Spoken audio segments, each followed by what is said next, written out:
Hey guys, welcome back again.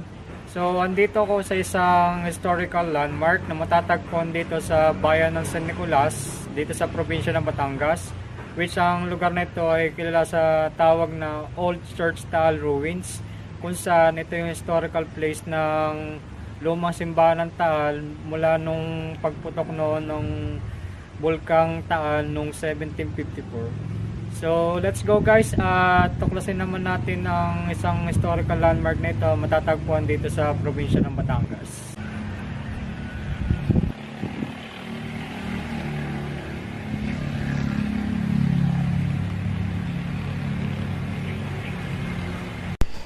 Ito ang natirang guho ng lumang simbahan ng Taal